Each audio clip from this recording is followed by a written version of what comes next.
Siddaramaiah DK Shivakumar ನಡುವಿನ ಕುರ್ಚಿ ಕಿತ್ತಾಟದ ನಂತರ ಈಗ ಒಂದೇ ಒಂದು ಬ್ರೇಕ್ಫಾಸ್ಟ್ ಮೀಟಿಂಗ್ನಲ್ಲಿ ಎಲ್ಲನೂ ಬಗೆಹರಿತಾ?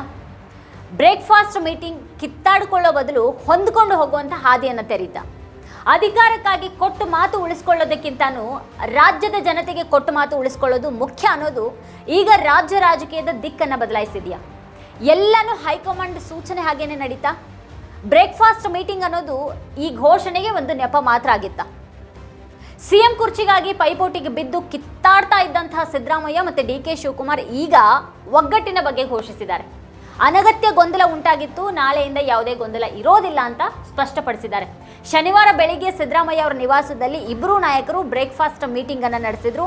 ಬಳಿಕ ಇಬ್ಬರು ಜಂಟಿ ಪತ್ರಿಕಾಗೋಷ್ಠಿಯನ್ನು ನಡೆಸಿ ನಮ್ಮ ಮಧ್ಯೆ ಯಾವುದೇ ಭಿನ್ನಾಭಿಪ್ರಾಯ ಇಲ್ಲ, ನಾವು ಒಗ್ಗಟ್ಟಾಗಿದ್ದೀವಿ, ಒಗ್ಗಟ್ಟಾಗಿನೇ ಮುಂದುವರಿತೀವಿ ಅಂತ ಘೋಷಿಸಿದ್ದಾರೆ.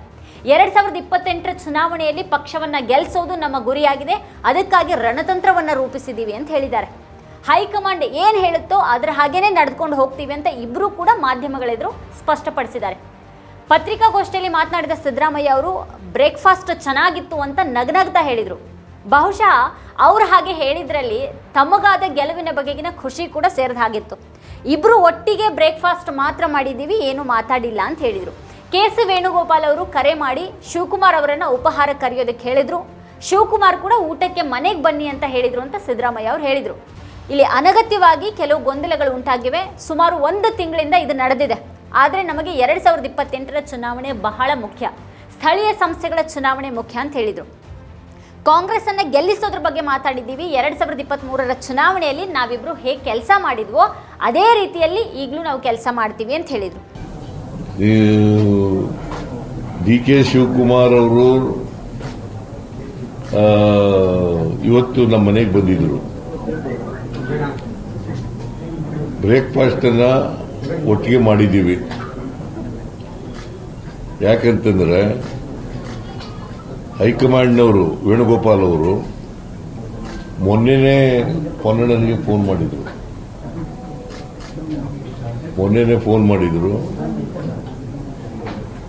ಡಿ ಕೆ ಶಿವಕುಮಾರ್ ಅವರನ್ನ ಬ್ರೇಕ್ಫಾಸ್ಟ್ ಕರೀರಿ ಅಂತೇಳಿ ಫೋನ್ ಮಾಡಿದ್ರು. ಆಮೇಲೆ ಡಿ ಕೆಗೂ ಕೂಡ ಫೋನ್ ಮಾಡಿದ್ರು, ಡಿ ಕೆ ಶಿವಕುಮಾರ್ಗೂ ಕೂಡ ಫೋನ್ ಮಾಡಿದ್ರು.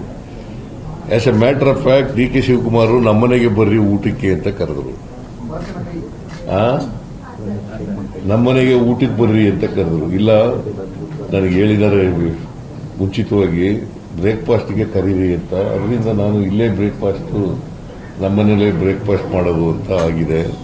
ಇನ್ನೊಂದು ದಿನ ಊಟಕ್ಕೆ ಬರೋಣ ಅಂತ ಹೇಳಿದೆ ನಾನು. ಅಲ್ಲೇನಪ್ಪ? ಹೌದು. ಇನ್ನೊಂದು ದಿನ ಊಟಕ್ಕೆ ಬರೋಣ, ನಿಮ್ಮ ಮನೆಗೆ ಬರ್ತೀನಿ ನಾನು. ಸೊ ಈ ಉಭಯ ಕುಶಲೋಪರಿ ಆದಮೇಲೆ ಬಹಳ ಮುಖ್ಯವಾಗಿ ನಾವು ಇವತ್ತು ಭೇಟಿ ಮಾಡಿದ ಉದ್ದೇಶ ಅನಗತ್ಯವಾಗಿ ಚರ್ಚೆ ಮಾಡಿದ್ವಿ. ಕೆಲವು ಗೊಂದಲಗಳು ನಿರ್ಮಾಣ ಆಗಿದ್ದಾವೆ. ಇತ್ತೀಚಿನ ದಿನಗಳಲ್ಲಿ ಸುಮಾರು 1 ತಿಂಗಳಿಂದ ಗೊಂದಲಗಳು ನಿರ್ಮಾಣ ಆಗಿದ್ದಾವೆ. ನಾವು ಇಬ್ಬರೇ ಕೂತ್ಕೊಂಡು ಮಾತಾಡೋದು. ನಮ್ಮ ಉದ್ದೇಶ 28ರ ಚುನಾವಣೆ ಬಹಳ ಮುಖ್ಯ, ಲೋಕಲ್ ಬಾಡೀಸ್ ಚುನಾವಣೆ ಬಹಳ ಮುಖ್ಯ, ಕಾರ್ಪೊರೇಷನ್ ಚುನಾವಣೆ ಮತ್ತು ತಾಲೂಕು ಪಂಚಾಯತಿ, ಜಿಲ್ಲಾ ಪಂಚಾಯತಿ ಚುನಾವಣೆ, ಗ್ರಾಮ ಪಂಚಾಯತ್ ಚುನಾವಣೆ ಇವು ಬಹಳ ಮುಖ್ಯ. ಅದರ ಬಗ್ಗೆನೂ ಕೂಡ ಚರ್ಚೆ ಮಾಡಿದೆವು.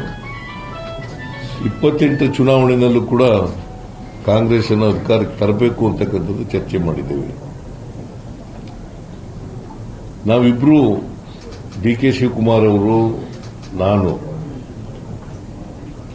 ಹೇಗೆ ಅಸೆಂಬ್ಲಿ ಚುನಾವಣೆಯಲ್ಲಿ 2023 ಅಸೆಂಬ್ಲಿ ಚುನಾವಣೆಯಲ್ಲಿ ಕೆಲಸ ಮಾಡಿದ್ರು ಒಟ್ಟಿಗೆ, ಅದೇ ರೀತಿಯಲ್ಲಿ ಮುಂದೆನೂ ಕೂಡ ಒಟ್ಟಿಗೆ ಹೋಗ್ತಕ್ಕಂಥದ್ದನ್ನು ತೀರ್ಮಾನ ಮಾಡಿದ್ದೀವಿ. ನಮ್ಮಲ್ಲಿ ಯಾವುದೇ ಡಿಫರೆನ್ಸಸ್ ಇಲ್ಲ. ನನಗೆ ಡಿ ಕೆ ಶಿವಕುಮಾರ್ಗೆ ಯಾವುದೇ ಡಿಫರೆನ್ಸಸ್ ಇಲ್ಲ,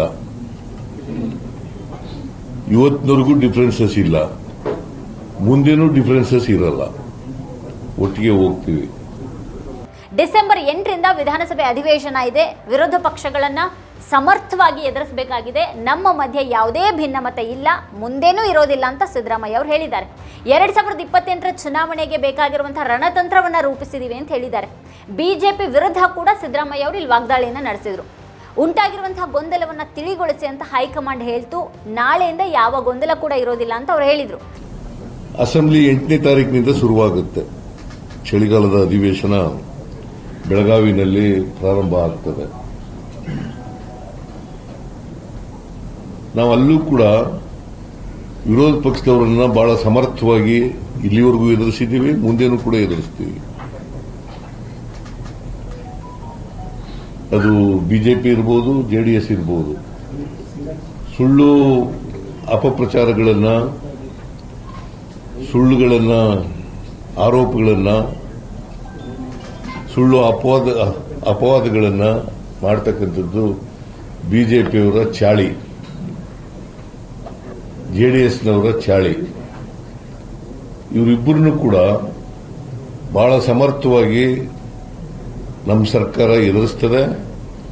ನಾನು ಡಿಸಿಎಂ ಇಬ್ಬರು ಕೂಡ, ಡಿ ಕೆ ಶಿವಕುಮಾರ್ ಇಬ್ಬರು ಕೂಡ ಇವರನ್ನ ಅಸೆಂಬ್ಲಿನಲ್ಲಿ ಬಹಳ ಸಮರ್ಥವಾಗಿ ಎದುರಿಸ್ತೇವೆ. ಅದಕ್ಕೆ ಬೇಕಾದಂತ ಸ್ಟ್ರಾಟಜಿ ಏನ್ ಬೇಕು ಅದನ್ನ ಮಾಡಿದ್ದೀವಿ ನಾವು. ಇನ್ನು ಹೈಕಮಾಂಡ್ ಹೇಳಿದ್ದನ್ನ ನಾವು ಕೇಳ್ತೀವಿ, ಹೈಕಮಾಂಡ್ ಏನ್ ಹೇಳುತ್ತೋ ಅದನ್ನ ಅನುಸರಿಸಿ ಮುಂದುವರಿತೀವಿ ಅಂತ ಸಿದ್ದರಾಮಯ್ಯ ಅವರು ಹೇಳಿದ್ದಾರೆ. ಆಮೇಲೆ ಬಹಳ ಮುಖ್ಯವಾಗಿ ತೀರ್ಮಾನ ಮಾಡಿರ್ತಕ್ಕಂಥದ್ದು, ನಾವಿಬ್ರೂ ಹೈಕಮಾಂಡ್ನವರು ಏನ್ ಹೇಳ್ತಾರೆ ಹಾಗೆ ಕೇಳೋದು. ಹೈಕಮಾಂಡ್ನವರು ಏನ್ ಹೇಳ್ತಾರೆ ಅದನ್ನ ಕೇಳೋದು.